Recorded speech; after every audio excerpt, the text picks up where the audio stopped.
Aujourd'hui, c'est mardi. Vous êtes bien sur Radio Tartou, je serai la voix du Dentrebat Doctor et nous sommes ensemble pour faire l'état de la recherche sur l'épidémie de Covid-19. Quoi? Mais depuis quand il y a ce tableau horrible dans l'entrée? De quoi tu parles? Mais là, viens voir. Mais c'est un miroir, ça. Mais c'est horrible. Oh bah non, moi je trouve pas. Bienvenue à tous sur l'écho des labos. Fail de la semaine. Une fois n'est pas coutume, on va faire un peu de maths. Mais on est nuls en maths. Alors en fait, le biostatisticien a fait des maths et il nous l'a expliqué pour qu'on vous les explique. Ça fait sens. Tout est parti d'une déclaration de Monsieur Blachier qui nous expliquait que non, il n'y avait pas de saturation de l'hôpital due aux patients Covid, car il ne représente que 5% des patients. Et c'est pas grand chose. On va passer outre le fait que, si, un patient sur 20 dans toute la France hospitalisé aux soins intensifs pour la même pathologie, c'est beaucoup. Et on va regarder ça en détail. Le problème, c'est que le nombre de patients dit le nombre de lits qu'ils occupent, pas pour combien de temps ils les occupent. Or, les patients Covid restent longtemps. Très longtemps. Si on multiplie le nombre de patients entrés par le temps qu'ils sont restés aux soins intensifs, on atteint déjà 19% du temps disponible en réanimation. Je crois qu'il faudrait reformuler pour Kiki et pour ceux qui se sont déjà endormis. À l'hôpital, en moyenne, un patient sur 5 dont on s'occupe en soins intensifs est un patient Covid. Ça fait que, en moyenne, il reste en permanence uniquement 4 lits pour gérer tout le reste. Les cancers, les AVC, les accidents de la route, etc. Ce que ce chiffre de 5% ne nous dit pas non plus, c'est quand les patients ont occupé ces lits. Avec la dynamique de l'épidémie, ils les ont souvent occupés tous en même temps. Lors de certains pics, plus de 100% de tous les lits de réanimation étaient occupés par des patients Covid. Non mais attends, parce que je suis peut-être nul en maths, mais comment on fait pour remplir plus de 100% des lits? Parce que moi, avec ma copine, déjà, j'arrive pas à avoir 100% d'une moitié de couette. T'as une copine? Attends, t'as une copine. Non, mais c'est pas le sujet. Plus que 100% de lits de réanimation, ça a été possible parce que les soignants ont poussé les murs et que la capacité de soins intensifs a été augmentée, parfois jusqu'à plus 50%. Donc niveau pression sur l'hôpital, ça se pose là quand même. Enfin, il faut souligner que ce tableau est incomplet, car il manque des patients. Ce sont, tout d'abord, ceux dont les opérations ou les soins ont été déprogrammés. Parfois, cela a été reporté à plus tard, et donc on a pu sortir les calculs de l'année. Parfois, les gens sont morts. Les autres patients manquant à l'appel sont ceux qu'on n'a pas admis en réanimation parce qu'il fallait faire des choix, et que leur pronostic n'était pas assez bon. En temps normal, peut-être qu'on aurait donné quelques jours de chance pour voir, mais là, ce n'était pas possible. Et ces patients-là, pour le coup Covid, sont également invisibles de ce 5%, même s'ils sont morts de la maladie en question. Découverte de la semaine. Bon alors, les vaccins, myocardite ou pas myocardite? Après l'annonce de la Haute Autorité de Santé déconseillant le vaccin Moderna aux moins de 30 ans, il a semblé au Dentrebat Doctor nécessaire de réellement se pencher sur les études qu'il y a derrière cette décision. Tout d'abord, question de base, c'est quoi une myocardite? C'est une inflammation du muscle du cœur qu'on appelle le myocarde. Mais comment tu sais ça, toi? Wikipédia. Et puis on en a parlé un petit peu la semaine dernière aussi. Une inflammation est une réaction du système immunitaire en réponse à une infection réelle ou simulée. Un vaccin étant une infection factice. C'est pour ça que votre doigt est chaud, rouge et gonflé quand vous vous êtes méchamment entaillé. Mettons par exemple avec une chaîne de moto. Mais c'est débile. Oui, calme-toi, Kiki, tu risques de vexer certaines personnes de l'équipe. Le système immunitaire étant plus actif quand on est jeune, il est aussi plus à risque d'emballement. Et on en rediscute dans le point méthode de la semaine. Et donc de créer, par exemple, une inflammation là où il n'y a pas lieu. Donc, lors de l'infection factice qu'est la vaccination, est-ce qu'il y a un surrisque de myocardite par rapport à la population générale appareillée? Oui, répond une étude française. Disponible en description. Il y a un surrisque chez les moins de 30 ans, Du même sexe, dans le même niveau de vie, etc. et il est de 0,0132%. Plus précisément, 132 cas supplémentaires par million de doses injectées. Ce risque apparaît en général dans les 7 jours suivant l'infection et touche surtout les hommes. 79% des patients. Mais soyons clairs, dans cette tranche d'âge, vous avez à peu près 2000 fois plus de risque de mourir d'un accident de la route que de choper ce truc. Et je vous parle même pas d'en mourir. En parlant de mort, restons dans les joyeusetés. Est-ce que c'est grave? L'étude montre également que tous les cas recensés ont évolué favorablement. Oh bah ça va, du coup, il n'y a pas mort d'homme. Oui, littéralement. Du coup, on vous connaît, vous nous dites beaucoup de choses et vous allez nous dire Mais dis donc, mon petit narrateur, Est-ce bien la peine de déconseiller ce vaccin pour si peu? Eh bien, oui. Puisqu'on possède une alternative qui présente moins de risques en conférant la même protection, ce risque est faible. Mais si on a mieux, aucune raison de ne pas prévenir. Piste de la semaine. Traitement curatif. Après Merck et le Molnupiravir, Qui vient juste d'obtenir son autorisation aux USA avec un dossier en cours d'étude en Europe? c'est Pfizer qui annonce le dépôt d'un dossier pour la commercialisation sur le marché américain d'un traitement curatif destiné à réduire les hospitalisations et les décès chez les patients positifs. Le communiqué Disponible en description. parle d'une réduction des risques de 89% avec aucun mort dans le groupe traité contre 7 dans le groupe contrôle. Pour l'instant toutefois, l'étude n'est pas encore publiée. Donc on se branche sur la chaîne Lofi Chill Study, on se détend et on attend. Impasse de la semaine. Mu, Comme la peau du serpent? Non. Comme le chevalier d'or du zodiaque du bélier? Non, toujours pas. Je te l'ai déjà dit la dernière fois. C'est le variant colombien qui risque de nous donner plus de fil à retordre que prévu. des scientifiques britanniques s'inquiètent et demandent une surveillance renforcée du variant Mu. En effet, leurs travaux Disponible en description, toi-même tu sais. montrent que le variant à l'origine de la flambée dans le pays entre mars et juillet possède une résistance particulière face aux anticorps. À l'aide de sérums contenant les anticorps de patients guéris, les chercheurs ont montré que Mu échappait 10,6 fois plus à l'immunité post-infection que sa souche parent. La vaccination fait mieux, mais pas beaucoup plus, puisque Mu résiste également 9,1 fois plus à la neutralisation par anticorps suite au vaccin Pfizer que sa souche parent. Pour autant, il ne s'est pas particulièrement répandu et semble confiné à la Colombie. Mais la surveillance s'impose.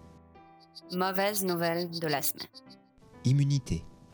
Une nouvelle étude se penche sur la diminution de la protection des différents vaccins au cours du temps, en particulier depuis la diffusion massive du variant Delta. Et c'est en demi-teinte, dirons-nous. La vraie mauvaise nouvelle, c'est la diminution de la protection contre le risque d'être contaminé. Elle passe de, respectivement, 86 à 13% pour Janssen, de 89 à 58% pour Moderna et de 87 à 43% pour Pfizer. En l'espace de 8 mois et avec le facteur combiné de l'hégémonie du variant Delta. Les données ont été arrondies. AstraZeneca n'a pas été inclus dans cette étude. Pour votre santé, mangez 5 fruits et légumes par jour. L'étude est en description. Faut pas respirer la compote, ça fait tousser. Toutefois, il demeure une bonne nouvelle dans tout cela. La protection contre le risque de décès, elle, ne bouge quasiment pas. Elle reste tout vaccin confondu de 72% pour les plus de 65 ans et de 82% pour les moins de 65 ans. Bonne nouvelle de la semaine. Espagne. Le pays aurait-il atteint l'immunité collective? En tout cas, c'est ce qu'il ressort d'une récente étude de The Lancet, à lire en description.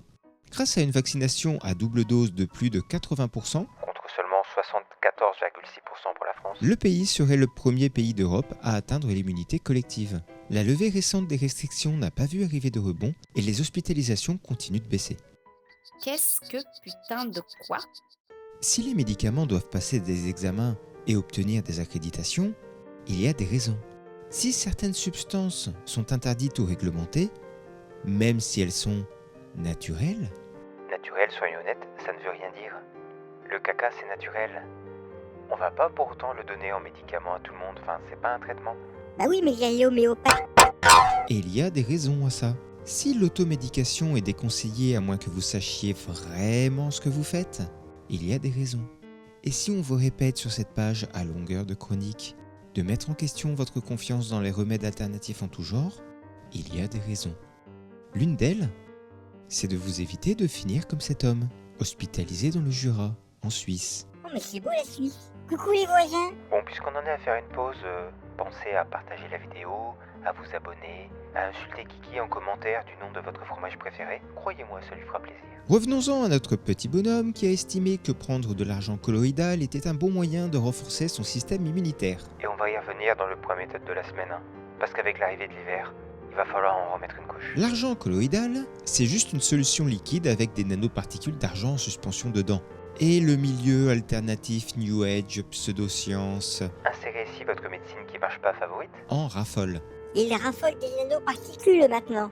D'habitude, oui, les nanoparticules c'est le mal. Mais celles-là, c'est des nanoparticules qui tuent des vampires, donc j'imagine que ça passe. Historiquement, Cette substance était utilisée comme antibactérien avant l'arrivée des antibiotiques et aurait toujours un effet sur certaines maladies de la peau, impliquant des germes très résistants. Oui, le staphylocoque doré, c'est toi qu'on regarde. Mais on parle là d'un usage externe, et certainement pas d'en boire.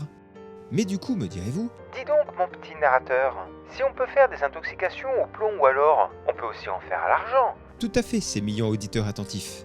On peut, ça s'appelle l'argyrisme. Et précisément, c'est ce qui a amené notre homme à l'hôpital, car en plus d'avoir probablement abîmé ses reins, son foie et lésé son cerveau, sa peau est devenue bleue. Bleu? Bleu. Mais bleu... Oui, non, enfin, pas bleu navy, je te l'accorde. Plutôt un espèce de bleu-gris métallique. Ah oui, bleu argenté, quoi. Bon, oui, voilà. Ça pourrait être drôle, si cette fixation dans les tissus n'était pas parfaitement définitive. Et on vous met un des plus anciens cas modernes documentés en description. Et vous savez ce qui énerve la Dentrobat Doctor là-dedans? La difficulté qu'elle éprouve pour ouvrir un œuf d'autruche? Non, c'est qui lui met les nerfs en plot dans cette histoire. Ah bah non. C'est que ce pauvre homme a fait quelque chose de très stupide, et va en garder le stigmate à vie. Mais vous ne nous ferez jamais croire qu'il a eu cette idée tout seul. Quelqu'un lui a suggéré. Quelqu'un a dit que c'était un bon moyen de se protéger. Quelqu'un a écrit 12 000 articles pas sourcés sur un blog pourri pour influencer des personnes vulnérables. Quelqu'un peut-être lui a même vendu ou en a tiré profit. Quelqu'un qui devrait être en tôle et qui n'y est visiblement pas. Point méthode de la semaine. Pourquoi ceux qui vous proposent de booster votre système immunitaire vous racontent n'importe quoi? Au vu des récents événements, on s'est dit qu'on allait interrompre le cours sur comment faire, pour de vrai, ses propres recherches, afin de refaire un rappel sur le système immunitaire. Le système immunitaire, c'est très compliqué. Certains disent que l'immunologie est à la médecine ce que la physique quantique est à la physique. Le Dentrobat Doctor pense que cette place est occupée par l'endocrinologie. Mais disons que ça se vaut. Donc, de base, le système immunitaire est l'ensemble des composants de votre organisme chargés de défendre celui-ci. Il le défend, soit des attaques extérieures, Comme les hyénosophiles, spécialisés dans la lutte contre les parasites. Ah bah on en a parlé la semaine dernière aussi de ça. Ah bah je vois que quand même de temps en temps t'écoutes. ou alors il le défend des coups d'état intérieurs, comme les lymphocytes, natural killer, Qu'on appelle NK. en charge de tomber notamment sur les cellules anormales qui vont dégénérer en cancer. C'est un équilibre presque aussi fragile que Kiki qui regarde l'épisode final de Buffy contre les vampires. Eh, De ce fait, un système immunitaire a grosso modo deux modes. Ça marche ou ça marche pas. C'est la raison pour laquelle on passe notre temps à expliquer qu'il ne peut pas y avoir d'effets secondaires à long terme avec la vaccination. On ne sait rien faire d'autre qu'utiliser les mécanismes déjà existants dans le système immunitaire, à savoir expliquer à certaines cellules qui c'est le méchant et les laisser faire le boulot quand elles le croisent. C'est tout. Le problème vient quand le système immunitaire ne marche pas. C'est pour ça aussi que le Dentrobat Docteur s'use les poumons Pourtant presque aussi fragile que Kiki. non mais hé, à dire qu'il faut se vacciner soi pour protéger les gens fragiles, et pas juste les vacciner eux. Tout ce qu'on sait faire, c'est mobiliser le système immunitaire. Si chez quelqu'un, il est défaillant, il est défaillant et on est impuissant. Comme Kiki. non mais juste à la fin. Vous pouvez injecter 24 fois un vaccin à quelqu'un de sévèrement immunodéprimé, il ne développera jamais d'immunité, parce qu'il n'y a personne à bord pour apprendre. Et il y a, malheureusement, plein de raisons pour lesquelles il peut disparaître. Moins performant avec l'âge, détruit par un autre pathogène, Genre le VIH, qui lui se reproduit dans les cellules immunitaires. ou il peut être empêché de se reproduire si on a un cancer qui touche les organes de fabrication, Comme la moelle osseuse. ou simplement si on est crevé après une maladie sérieuse où il a déjà épuisé son stock de combattants. Et parfois cet abaissement est fait volontairement, par des traitements pour l'empêcher de faire des conneries. Le cas le plus connu, c'est celui des greffes, où on donne des médicaments qui empêchent le système de considérer, à raison, comme corps étranger, le nouveau et seul rein fonctionnel de l'organisme. Sauf que là, Et c'est là qu'on attaque toutes les âneries de pseudomédecine. il y a en fait deux façons pour le système immunitaire de ne pas marcher. Marcher trop peu ou marcher trop bien. Par exemple, souvenez-vous des natural killers qui traitent les cancers.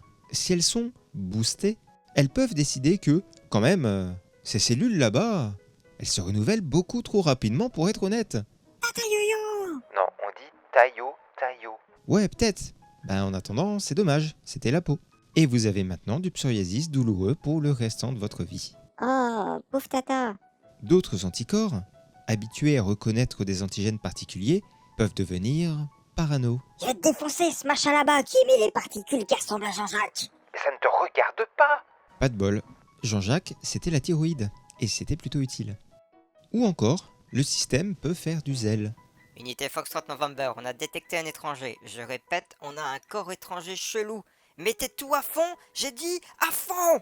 Et c'est ainsi que vous m'aurez étouffé par vos propres muqueuses, parce que quelques cellules boostées ont décidé qu'elles allaient bouter ce grain de sésame hors de votre corps. On donne des petits exemples illustrés pour que ce soit plus clair, mais entendons-nous bien, c'est pas drôle un système immunitaire boosté. C'est souvent une vie entière de traitement pour empêcher votre propre corps de détruire ou d'abîmer tout seul un organe vital. C'est la peur des effets indésirables. Parce qu'empêcher votre système de bouffer tout ce qu'il trouve, c'est aussi l'empêcher parfois de débusquer le début d'un cancer. Ce n'est pas quelque chose de souhaitable, que les gens devraient rechercher en prenant tout et n'importe quoi. Il n'y a pas de « un peu boosté ». Il y a un système qui marche ou qui dysfonctionne. Point. Donc, quand on vous raconte qu'en faisant ci ou ça, vous pouvez booster votre système immunitaire, au mieux, c'est de l'incompétence. Au pire, c'est de l'arnaque. Ou alors le mec a vraiment moyen de vous déclencher une maladie cœliaque. Et ça me semble pas être en sa faveur non plus. Donc, on est d'accord. On peut pas faire d'overdose de Dactimel. Bon, une indigestion à la limite. Ah d'accord. Et j'ai lu aussi ce truc sur booster petit à petit ses défenses immunitaires en laissant chaque jour un peu la rambarde de l'escalator. Je suis vraiment pas sûr, Kiki, hein. En espérant avoir pu apporter un peu de lumière dans le chaos ambiant, je rends l'antenne. Et on y retourne la semaine prochaine, car l'épidémie ne se termine pas avec le reconfinement des non-vaccinés en Autriche. Oui, on a vu passer ça au dernier moment. Non, on ne s'étendra pas dessus. Y a pas grand chose à en dire. On a déjà traité ça quand on a parlé de l'étude Pasteur sur la contribution des non-vaccinés à la propagation de l'épidémie. En attendant, prenez soin de vous et des chercheurs qui bossent dur. Et autant que possible, restez chez vous. Alors, ça a donné quoi ton expérience avec la rambarde? Ça brûle un peu. Regarde. Ah, oui. Ah ben là, on a une belle réaction immunitaire en tout cas. Peut-être que tu n'es pas obligé de continuer, tu sais. Bon d'accord.